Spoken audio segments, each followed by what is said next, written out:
భారత్ దాడులను పాక్ సైన్యం కన్ఫర్మ్ చేసింది. పాక్ డీజీ ఐఎస్పీఆర్ స్పందించింది. పాక్ లోని కోట్లీ, ముర్కిడ్కే, బహల్పూర్, మజఫరాబాద్ ప్రాంతాలలో ఈ దాడులు జరిగినట్లు తెలిపారు. ఈ దాడుల్లో 3 చనిపోయారని, 12 మందికి గాయాలైనట్లు పాక్ ఆర్మీ పేర్కొంది.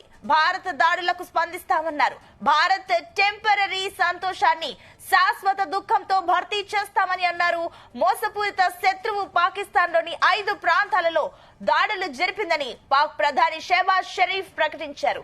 ఈ దాడులను ఆయన యుద్ధ చర్యలను అని పేర్కొన్నారు.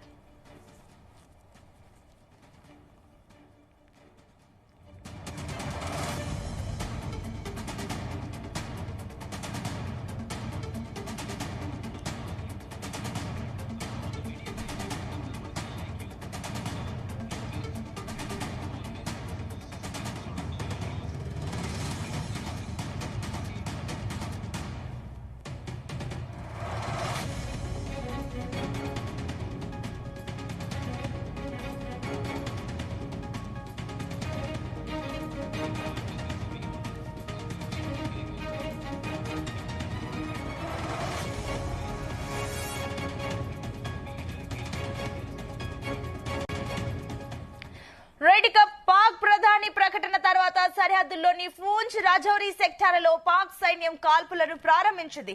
దీనికి సంబంధించి మరిన్ని డీటెయిల్స్ మా చీఫ్ న్యూస్ కోఆర్డినేటర్ రాధాకృష్ణ అందిస్తారు. రాధాకృష్ణ, ఏదైతే నిన్న అర్ధరాత్రి 1:44 ఆపరేషన్ సింధూర్ స్టార్ట్ చేసినట్టు తెలుస్తుంది. ఎట్టకేలకు భారత్ గట్టి దెబ్బ అయితే కొట్టినట్లు తెలుస్తుంది పాకిస్తాన్ కి.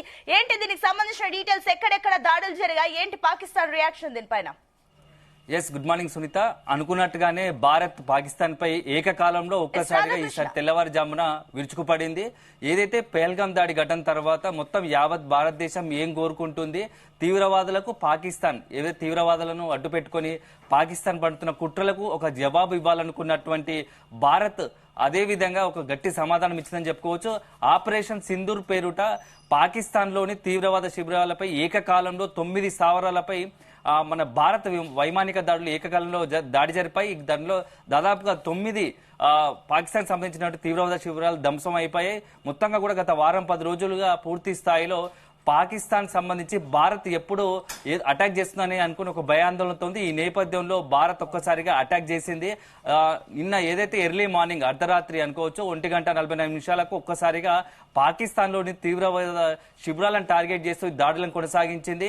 ముఖ్యంగా పీఓకే కావచ్చు, అదేవిధంగా పాకిస్తాన్ లోని లష్కరే తోయిబా, జైషే మహమ్మద్ ఇవి గత దశాబ్దాల కాలంగా తీవ్రవాదులను పెంచి పోషిస్తూ మొత్తంగా భారతదేశంలో ఒక అలజడి సృష్టిస్తుంది. దీనిపైన భారత్ సంబంధించి భారత్ ఈ రోజు గట్టి సమాధానం ఇచ్చిందనుకోవచ్చు. ఆపరేషన్ సింధూర్ ఏదైతే పెహల్గాం దాడి ఘటన తర్వాత వరుసగా పరిణామ క్రమాలు చూసుకుంటే ఏప్రిల్ 22వ తేదీన పెహల్గాం దాడి ఘటన జరిగింది. దాంట్లో దాదాపు 26 మంది అమాయకులు ప్రాణాలను బలిగొన్నారు తీవ్రవాదులు. అప్పటి నుంచి కూడా భారత్ దీనికి ప్రతీకారం తీర్చుకుంటామని చెప్పేసి, జవాబు ఇస్తామని చెప్పేసి పాకిస్తాన్ అదేవిధంగా అక్కడ ఉన్నటువంటి ఏదైతే తీవ్రవాదులకు వార్నింగ్ ఇచ్చారు కేంద్ర ప్రభుత్వం, అదేవిధంగా మోడీ సర్కార్. దీనికి సంబంధించి ఎప్పటికప్పుడు పెహల్గాం దాడి ఘటన తర్వాత పాకిస్తాన్ ను ఎలా నిలువరించాలి, అదేవిధంగా పాకిస్తాన్ ను అంటిపెట్టుకుని తీవ్రవాదంలో ముసుగులో భారత్ పై దాడుతున్న వారందరికీ సరైన జవాబు ఇవ్వాలని చెప్పేసి గత ఈ మొత్తం పెహల్గాం దాడి ఘటన తర్వాత ప్రతిరోజు మినిట్ టు మినిట్ ఏకంగా డైరెక్ట్ నరేంద్ర మోడీ రంగంలోకి దిగి సమీక్షలు నిర్వహిస్తున్నారు. ఈ మధ్య కాలంలో ఏప్రిల్ 22 తర్వాత వరుసపెట్టి ప్రధాన సమావేశాలు, కీలక సమావేశాలు జరిగాయి. అత్యంత కీలక సమావేశాలు రక్షణ శాఖ కావచ్చు, అదేవిధంగా హోంశాఖ ఆధ్వర్యంలో వరుస సమావేశాలతో వారం 10 రోజులుగా భేటీలు కొనసాగిస్తూ వచ్చారు ప్రధాని నరేంద్ర మోడీ. దేశవ్యాప్తంగా భద్రతకు సంబంధించి అదేవిధంగా సరిహద్దు ప్రాంతాల్లో భారత్ పాకిస్తాన్ కావచ్చు, భారత్ బంగ్లాదేశ్ మయన్మార్ సరిహద్దు ప్రాంతాల్లో ఎలాంటి పరిస్థితులు ఉండాలి, ఎట్లాంటి భద్రతను కట్టుదిట్టం చేయాలనే అంశాలపైన ఒక పూర్తి స్థాయిలో రివ్యూ చేస్తూ వచ్చారు. అదే సందర్భంలో పాకిస్తాన్ కి సంబంధించి ఎలా నిర్వహించాలనే దానిపైన పాకిస్తాన్ తీవ్రవాదాల అంశాలను ఎలా ఎండగట్టాలి, ఎలా పూర్తిగా నిర్మూలించాలనే అంశం పైన పెద్ద ఎత్తున వరుసగా కీలక భేటీలు నిర్వహించారు.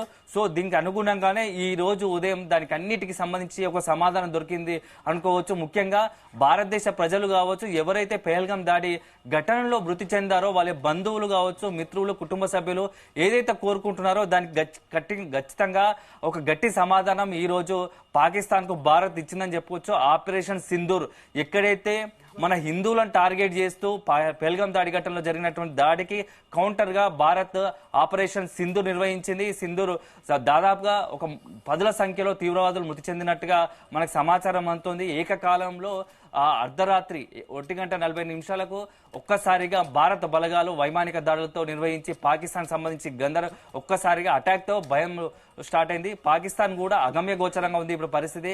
ఏం చెయ్యాలో తోచక రాజౌరి దగ్గర భారత్ భూభాగంపై కాల్పులకు తెగబడుతా ఉంది. మన భారత్ ఇప్పటికే సిద్ధంగా ఉంది. ఆర్మీ బలగాలు కూడా దానికి కౌంటర్ అటాక్ స్టార్ట్ చేశాయి. ఎక్కడికక్కడ భద్రతను కట్టుదిట్టం చేశాయి. సో ఇప్పుడున్న పరిస్థితుల్లో భారత్ కూడా గట్టి సమాధానం ఇస్తూనే మరోవైపు దేశంలో ఉన్నటువంటి అంతర్గత భద్రత పైన సమీక్ష నిర్వహిస్తున్నారు. నిన్న ప్రధాని అదేవిధంగా కేంద్ర హోంశాఖ ఆధ్వర్యంలో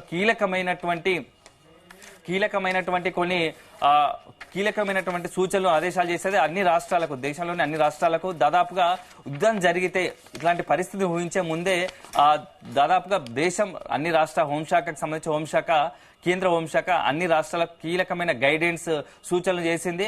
దాదాపుగా 259 జిల్లాల్లో యుద్ధం కనుక జరిగితే దాని ప్రభావం ఉంటుంది. అట్లాంటి పరిస్థితుల్లో ఎట్లాంటి నిర్ణయాలు తీసుకోవాల్సి వస్తుంది, అక్కడ ఉన్నటువంటి పౌరులకు ఎలాంటి సూచనలు ఇవ్వాలో ఇప్పుడే కొన్ని గైడ్ లైన్స్ విడుదల చేసిందని చెప్పవచ్చు. ఈ రోజు కూడా దాంట్లో అనుగుణంగానే సాయంత్రం దాదాపుగా దేశవ్యాప్తంగా అన్నింటిలో కూడా 259 జిల్లాల్లో మాక్ డ్రిల్స్ ఏర్పాటు చేశారు. తెలుగు రాష్ట్రాల్లో విశాఖ, హైదరాబాద్ తో పాటుగా మొత్తంగా దేశవ్యాప్తంగా ఒక హై అలర్ట్ ప్రకటించారు. ఎప్పుడు ఎలాంటి నిర్ణయమైనా తీసుకోవాల్సి వస్తుంది కాబట్టి ప్రజలందరూ కూడా అప్రమత్తంగా ఉండాలి. అదే సందర్భంలో ఇంకోటి లేనిపోని దానికి సంబంధించినటువంటి ఏదైనా సోషల్ మీడియాలో కావచ్చు ఇతరత్ర ఏదైనా సమాచారం కానీ సర్క్యులేట్ జరిగితే ఒక నిర్ధారించుకోవాలి. ఒక ఖచ్చితమైన సమాచారం ఉంటేనే దానిపైన స్పందించాలి తప్ప ఫేక్ వీడియోలు, ఫేక్ పోస్టుల పైన స్పందించాల్సిన అవసరం లేదని చెప్పేసి తెలుస్తోంది. మనకు మరొక ముఖ్య విషయం ఏంటంటే ఇప్పటికే మనకు ఒక ఇంపార్టెంట్ తాజా ఖబర్ అంతా ఉంది. ముఖ్య సమాచారం ఏంటంటే పాకిస్తాన్ జరిపిన కాల్పులో 3 భారత పౌరులు కూడా మృతి చెందినట్టుగా తెలుస్తూ ఉంది. ఇప్పుడే మనకు అందిన సమాచారం ప్రకారం నియంత్రణ రేఖ వద్ద కాల్పులు విరమణ ఉల్లంఘించినట్టు పాకిస్తాన్ ఏకకాలంలో కాల్పులు జరిపింది. దీంతో 3 పౌరులు కూడా మృతి చెందినట్టుగా తెలుస్తోంది. దీంతో అలర్ట్ అయినటువంటి బలగాలు, భద్రతా బలగాలు అక్కడ స్థానికంగా ఉన్నటువంటి ఆ పౌరులను ఎవరైతే ఉన్నారో వారు తరలించే ప్రయత్నం చేస్తున్నారు. ఇప్పటికే వాళ్ళకు ఒక ఆదేశాలు జారీ చేశారు, వెంటనే సురక్షిత ప్రాంతాలకు తరలి వెళ్లాలని. అదే సందర్భంలో అక్కడ ఉన్నటువంటి ఎవరైనా చిక్కుకుంటే అంటే దాడులు జరుగుతున్న ప్రాంతంలో ఉన్నటువంటి వారిని భారత ఆర్మీ బలగాలు సురక్షిత ప్రాంతాలకు తరలించే ప్రయత్నాలు చేస్తా ఉన్నారు. సునీత, అయితే రాధాకృష్ణ మరోపక్క ఏదైతే ఇప్పుడు ఉద్రిక్తత పరిస్థితులు నెలకొంటున్న వేళ అటు పాకిస్తాన్ కూడా రెడీ అవుతున్నట్లు తెలుస్తుంది. అండ్ ఇంకొకటి మీరు చెప్తున్నట్లుగా ఆల్రెడీ ఈ యుద్ధంలో అది కూడా దిగింది కాబట్టి పాకిస్తాన్. అయితే ఏంటి అక్కడ చుట్టుపక్కల పీఓకే లో పరిసర ప్రాంత ప్రజలకు సంబంధించిన సేఫ్టీ ప్రికాషన్స్ ఏమైనా తీసుకుందా? ఆర్మీ ముందుగానే హెచ్చరికలు జారీ చేసిందా అక్కడ ప్రజలకు? సునీత, భారత్ పాకిస్తాన్ సరిహద్దులకు సంబంధించి మొత్తంగా రౌండప్ లో ఒక 100 కిలోమీటర్ రేడియస్ పరిధిలో మాత్రం తీవ్ర ఉద్రిక్త పరిస్థితులు ఉన్నాయి. ఎప్పటికప్పుడు కాల్పులు జరుగుతూ ఉన్నాయి. భద్రతా బలగాలు అక్కడి నుంచి పాకిస్తాన్ నుంచి వన్స్ మనము ఆపరేషన్ సింధూర్ పేరుతో పాకిస్తాన్ లోని తీవ్రవాద శిబిరాలపై ఎప్పటికైతే దాడులకు దిగామో వెంటనే దాన్ని తేరుకొని పాకిస్తాన్ ఆ క్షణంలో ఏం చేయాలో దిక్కుతోచక ఆ కాల్పులకు పాక్ సంబంధించినటువంటి మన భారత్ భూభాగం కాల్పులు జరుపుతా ఉంది. సో దీన్ని పసిగట్టినటువంటి భారత్ ముందే హై అలర్ట్ అయి తిరిగి వారి కౌంటర్ అటాక్ స్టార్ట్ చేస్తోంది. మొత్తంగా కూడా దాదాపు 100 కిలోమీటర్ రేడియస్ పరిధిలో భారత్ పాకిస్తాన్ సరిహద్దు ప్రాంతాల్లో అంతర్జాతీయ సరిహద్దులో తీవ్ర ఉద్రిక్త పరిస్థితులు నెలకొన్నాయి. అయితే రాధాకృష్ణ, ఈ ఆపరేషన్ లో ఎలాంటి ఆయుధాలను యూజ్ చేస్తుంది ఇండియన్ ఆర్మీ? అంటే మనకు ముఖ్యంగా ఇప్పుడు చూస్తుంటే ప్రపంచంలోనే అత్యంత శక్తివంతమైన ఆయుధ సామాగ్రి కలిగి ఉంది. అంటే పొరల్లోనే టాప్ 4th ప్లేస్ లో ఉన్నాము. మొత్తంగా మిలిటరీ వ్యవస్థ, అత్యంత మిలిటరీ వ్యవస్థ కావచ్చు, సాంకేతిక పరిజ్ఞానం కావచ్చు, అన్ని కలుపుకుంటే రక్షణ వ్యవస్థలో భారత్ ధీటుగా ఉంటుంది. సో భారత్ ను ఎదుర్కోవడం పాకిస్తాన్ కు అసలు ఏమాత్రం కాదు. సో అదే సందర్భంలో భారత్ దగ్గర సాంకేతిక పరిజ్ఞానంతో కూడిన దాదాపుగా 1,50,00,000 లక్షల మంది సైన్యం ఉంది, బలగం ఉంది. అదేవిధంగా యుద్ధ విన్యాసాలు, రాఫెల్ లాంటి అధునాతికమైన సాంకేతిక పరిజ్ఞానంతో కూడిన యుద్ధ విమానాలు, నౌక వ్యవస్థ, నేవీకి సంబంధించినటువంటి రాడార్ తో అత్యంత శక్తివంతమైన రాడార్ వ్యవస్థ కలిగినటువంటి నేవీ సిబ్బంది ఉంది. సో త్రివిధ దళాలు కూడా పర్ఫెక్ట్ గా వరల్డ్ లో టాప్ ప్లేస్ లో ఉన్నాయి. ఈ నేపథ్యంలో భారత్ ఎప్పటికప్పుడు కేంద్రం నుంచి హోంశాఖ వస్తున్నటువంటి ఆదేశాలకు అనుగుణంగా అక్కడ ఉన్నటువంటి పాక్ శిబిరాలు కావచ్చు, తీవ్రవాద శిబిరాలపై ఏకకాలంలో దాడులు దిగుతున్నాయి. అదే సందర్భంలో ఇప్పటికే కేంద్రం సంబంధించి అదేవిధంగా ప్రధాని నరేంద్ర మోడీ కూడా భద్రతా బలగాలకు ఆ త్రివిధ దళాలకు కూడా పూర్తి స్వేచ్ఛనిచ్చారు. స్థానికంగా ఉన్నటువంటి పరిస్థితులకు అనుగుణంగా మీరు ఎలాంటి నిర్ణయాలు తీసుకోవచ్చు అని చెప్పేసి ఒక స్వేచ్ఛ ఇచ్చారు. సో పరిస్థితులకు అనుగుణంగా ఎప్పటికప్పుడు పాక్ సంబంధించి భూభాగం సంబంధించి అదేవిధంగా తీవ్రవాదులపై శిబిరాలపై దాడులకు దిగుతున్నారు. సో దీంతో ఒక్కసారిగా అవాక్కైనటువంటి పాకిస్తాన్ ఏం చేయాలో తోచని పరిస్థితిలో ఉంది. గత వారం రోజులుగా పాకిస్తాన్ పూర్తి స్థాయిలో ఒక డైలమాలో ఉందని చెప్పొచ్చు. ఎప్పుడైతే పేల్గాం దాడి ఘటన తర్వాత కూడా మొత్తంగా ఈ రోజు ఏం జరుగుతుందో తెలుసుకోలేని పరిస్థితిలో ఉంది. ఎందుకంటే పాక్ నియంత్రణకు సంబంధించి పాకిస్తాన్ విషయంలో భారత్ తీసుకున్నటువంటి కొన్ని కఠిన నిర్ణయాలతో పూర్తి స్థాయిలో ఆంక్షలు విధించడంతో పాకిస్తాన్ గందరగోళంలో పడింది. ఎప్పుడైతే సింధు జలాల విషయంలో కావచ్చు, భారత్లో ఉన్నటువంటి పాకిస్తాన్ పౌరుల విషయంలో కావచ్చు, అదే సందర్భంలో ఇక ముఖ్యంగా అక్కడ ఉన్నటువంటి వాణిజ్య అవసరాలకు సంబంధించినటువంటి దిగుమతులపైన మొత్తం ఒకదానిపైన పూర్తి స్థాయిలో ఆంక్షలు విధిస్తూ వచ్చింది. దీంతో ఈ పాకిస్తాన్ ఆత్మరక్షణలో పడిపోయింది.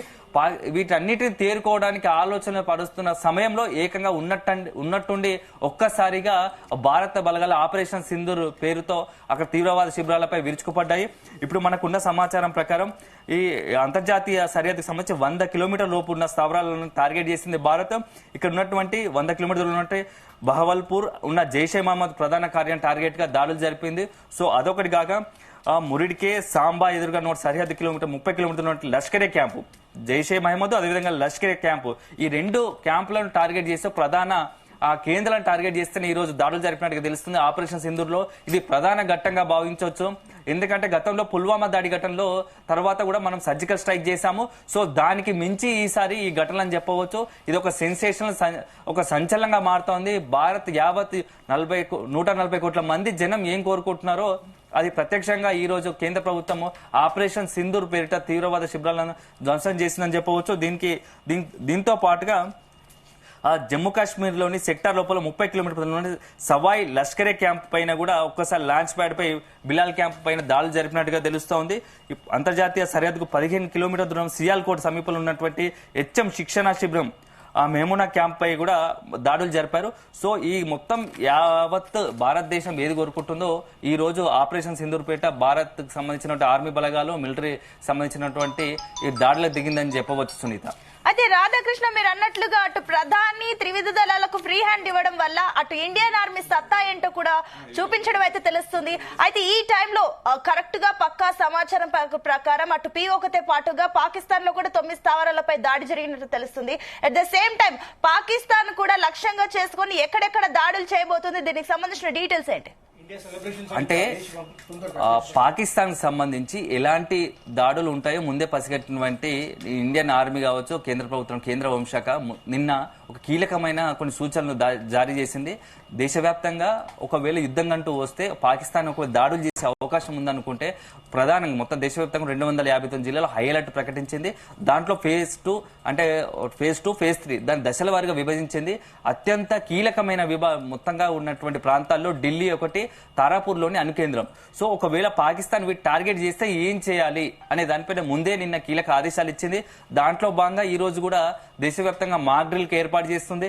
ఎక్కడైతే జనసాంద్రత ఎక్కువగా ఉంటుందో అదేవిధంగా ప్రధాన పట్టణాలు కావచ్చు, కీలకమైన కేంద్ర ప్రభుత్వ కార్యాలయాలు కావచ్చు ఉన్నటువంటి వాటిని ఫోకస్ చేస్తూ ఆయా ప్రాంతాల్లో హై అలర్ట్ ప్రకటించింది. వాటి కేటగిరీలు బాగా కేటగిరీ 1, కేటగిరీ 2, కేటగిరీ 3 లాగా విభజించింది. సో అక్కడ ఉన్నటువంటి ఆయా కేటగిరీ ప్రకారంగా హై అలర్ట్ ప్రకటించింది. ఈ రోజు కూడా పూర్తి స్థాయిలో అక్కడ కూడా మాక్ డ్రిల్ నిర్వహిస్తున్నారు.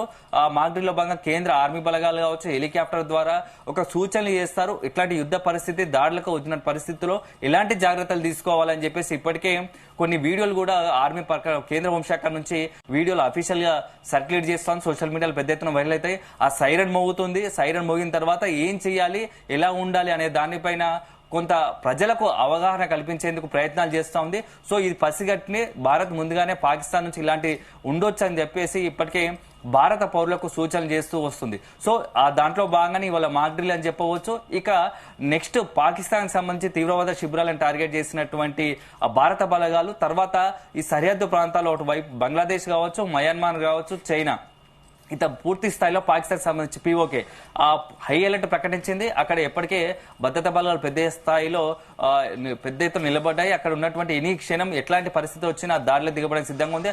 అదేవిధంగా సముద్ర తీర ప్రాంతాల్లో భారత్ పాకిస్తాన్ సంబంధించినటువంటి తీర ప్రాంతాల్లో కూడా కోస్టల్ ప్రాంతాల్లో కూడా నావికా దళాలు సిద్ధమై ఉన్నాయి. గగనదానం సంబంధించి ఏవియేషన్ సంబంధించి ఇప్పటికే పూర్తి స్థాయిలో సంసిద్ధం ఉన్నాయి. ఎందుకంటే రఫేల్ సంబంధించినటువంటి యుద్ధ విమానాలతో పాటుగా అన్ని కూడా ప్రస్తుతం మనకు హై అలర్ట్ గా ఉన్నాము. గత వారం 10 రోజులుగా చేసినటువంటి ఎక్సర్సైజ్ ఈ రోజు పూర్తి స్థాయిలో దాన్ని ఫలించదని చెప్పవచ్చు. ఈ ఆపరేషన్ సింధూర్ అనేది రాష్ట్ర వారం 10 రోజులు జరిగిన సమీక్షలకు సమావేశాలకు కీలక భేటీలకు ఒక నిదర్శనంగా భావించవచ్చు. అదేవిధంగా పేల్గాం దాడి ఘటనకు ఎవరైతే తీవ్రవాదులకు ఖచ్చితమైన జవాబు ఇస్తామో ప్రతీకారం ఉంటుందో అని చెప్పేసి మోడీ ప్రకటించారో దానికి నిదర్శనం ఈ యొక్క ఆపరేషన్ సింధూర్ అని చెప్పేసి మనం అనుకోవచ్చు సునీత. అయితే రాధాకృష్ణ మరోపక్క చూస్తే కూడా ఇటు ఖచ్చితత్వంతో 9 ఉగ్రవాద స్థావరాలపైన కూడా ఇండియన్ ఆర్మీ దాడి చేసినట్లు తెలుస్తుంది. అయితే ఈ విషయంలో పక్కా ఖచ్చితత్వంతో సమాచారంతో దాడి చేసింది అనుకోవచ్చు. అండ్ ఇంకొక పక్క ఆల్రెడీ ప్రధాని కానివ్వండి, అమిత్ షా కానివ్వండి, ఈ పహల్గాం దాడి వెనుక ఎవరైతే ఉన్నారో ఉగ్రవాదులే కాకుండా వెనుకున్న వారిని కూడా బయటికి లాగుతామంటూ కూడా హెచ్చరికలు జారీ చేశారు. కాబట్టి ఈ విషయంలో ఏమైనా సమాచారం అందించిందా? సెకండ్ టైం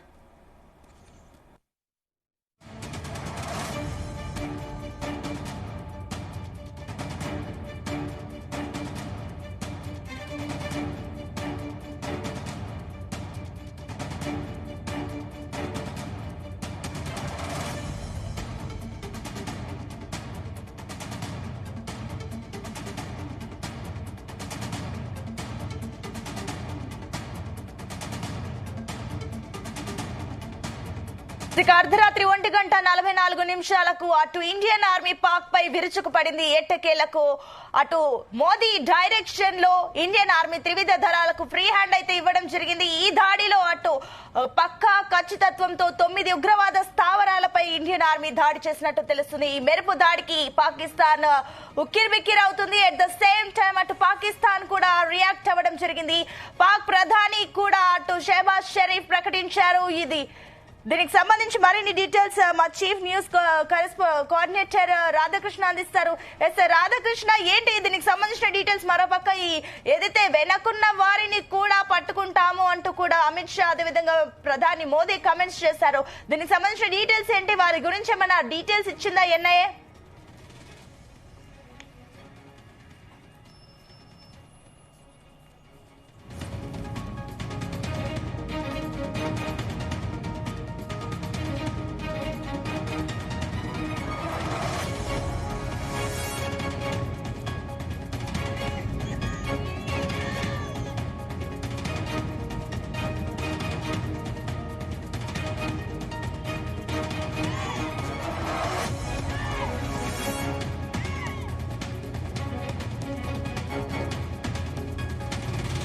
రాధాకృష్ణ, ఎట్టకేలకు అటు ప్రతీకార దాడులకు భారత్ దిగినట్లు తెలుస్తుంది. ఇది ఒక ప్రౌడ్ మూమెంట్ ఇండియన్ ఆర్మీకి అదేవిధంగా భారత్ కి కూడా. ఏంటి దీనికి సంబంధించిన డీటెయిల్స్? ఎస్ సునీత, మొత్తంగా పేల్గాం దాడి ఘటన అనంతరం భారత్ ఖచ్చితంగా పాకిస్తాన్ పై దాడి చేస్తుందని చెప్పేసి ఇప్పటికే చర్చ జరిగింది. ఒక రకమైన సమీక్ష సమావేశాలు నిర్వహించారు. సో దాంట్లో భాగంగా దాడులు జరిగాయి. సో పాకిస్తాన్ సంబంధించి నిలువరించడానికి తీవ్రవాదం సంబంధించి ఏకైక ఎజెండాగా తీవ్రవాదాన్ని నిర్మూలించాలనే ఒక ఎజెండాతో భారత్ పోతుందని చెప్పవచ్చు. గతంలో కూడా పుల్వామా దాడి ఘటన తర్వాత సర్జికల్ స్ట్రైక్స్ చేశారు. సో సర్జికల్ స్ట్రైక్స్ ప్రకారం ఇప్పుడు దాని తర్వాత ఇప్పుడు ఒక పెద్ద ఘటన దాదాపుగా 1971 తర్వాత 50 సంవత్సరాల తర్వాత, అంటే ఒక అరశతాబ్దం 50 సంవత్సరాల తర్వాత ఇప్పుడు దేశవ్యాప్తంగా ఒక హై అలర్ట్ యుద్ధం సంబంధించి ప్రకటించిందని చెప్పవచ్చు. మాడ్రిల్ లాంటివి, అదేవిధంగా ఇవన్నీ కూడా చూస్తూ ఉంటే పాకిస్తాన్ ఈసారి ఖచ్చితంగా కట్టడి చేయాల్సిందే. పాకిస్తాన్ విషయంలో కొంత సీరియస్ గా అడుగు వేయాల్సిందే. ఎందుకంటే దశాబ్దాల కాలంగా తీవ్రవాదులను అడ్డుపెట్టుకుని తీవ్రవాద ముసుగులో భారత్ పై దాడులకు దిగుతున్నటువంటి పాకిస్తాన్ కు ఖచ్చితంగా బుద్ధి చెప్పాల్సిందనే ఒక ఏకైక ఎజెండాతో భారత్ ఉన్నట్టుగా తెలుస్తోంది. ఇప్పటికే భారత్ కు సంబంధించినటువంటి కొన్ని కీలక ఆదేశాలు జారీ చేసింది. పాకిస్తాన్ కి సంబంధించి ఎలాంటి విషయాలపైన జాగ్రత్తగా ఉండాలో ఇప్పటికే పౌరులకు కూడా సూచనలు చేస్తూ వస్తుంది. గత వారం 10 రోజులుగా తీసుకుంటే పెహల్గాం దాడికి తర్వాత భారత్ కు సంబంధించి పాకిస్తాన్ కంట్రోల్ చేసే విషయంలో చాలా కీలకమైన సంచలన నిర్ణయాలు తీసుకుంది. దాంట్లో మొదటగా సింధు జలాల విషయంలో సింధు జలాలను ఆ పాకిస్తాన్ సంబంధించి పూర్తి స్థాయిలో నిలిపివేసింది. దీంతో అక్కడ ఉన్నటువంటి పంజాబ్ ప్రావిన్సెస్ ఏరియా అంతా కూడా డ్రై అయిపోయింది. అంటే ఏదైతే నీటి వనరులకు పూర్తి స్థాయిలో నీటి వనరులను వాడుకొని పాకిస్తాన్ ఆర్థిక శక్తికి వెన్నుదన్నుగా నిస్తున్నటువంటి పంజాబ్ ప్రావిన్స్ లో ఇప్పుడు పూర్తి స్థాయిలో ఎడారిగా అయిపోయే పరిస్థితి వచ్చింది. సో అట్లాంటి ఒక రకంగా పాకిస్తాన్ వ్యూహాత్మకంగా దెబ్బ కొట్టే ప్రయత్నం చేసిందని చెప్పవచ్చు. ఆ సింధు జలాల విషయం తర్వాత ఇటు భారత్ లో ఉన్నటువంటి పాక్ పౌరులు ఎవరైతే ఉన్నారో పాకిస్తాన్ పౌరులు వెంటనే దేశం విడిచి వెళ్లాల్సిందిగా ఒక సీరియస్ ఆదేశాలు జారీ చేసింది. వారు కూడా అదొక నిర్ణయం తీసుకొని తద్వారా తర్వాత భారత్ గగనతలంలోకి పాకిస్తాన్ సంబంధించినటువంటి విమానాలు ఎలాంటి విమానాలైనా సరే ప్రయాణికులతో కావచ్చు యుద్ధ విమానాలు కావచ్చు పూర్తి స్థాయిలో నియంత్రిస్తూ ఆ నిషేధాజ్ఞను భరించింది. అదే సందర్భంలో పాకిస్తాన్ నుంచి వస్తున్నటువంటి పోస్టల్ కావచ్చు ఇతరత్ర వాణిజ్య శాఖ పైనటువంటి దిగుమతులపైన ఆ నిషేధం విధించింది. సో ఒకవైపు ఈ నిర్ణయాలు తీసుకుంటూనే మరోవైపు భారత్ కు సంబంధించి పాకిస్తాన్ తీవ్రవాదుల విషయంలో ఎలాంటి అటాక్ చేయాలో అనే ఒక ప్రీ ప్లాన్డ్ గా పూర్తి స్థాయిగా ఒక వ్యూహాత్మకంగా అడుగులు వేస్తుందని చెప్పవచ్చు. ఒకవైపు పాకిస్తాన్ ఆత్మరక్షణలో పడేసినటువంటి కేంద్ర ప్రభుత్వం భారత్ అదే సందర్భంలో పూర్తి స్థాయిలో ఒక్కసారిగా పాకిస్తాన్ లోని తీవ్రవాద శిబిరాల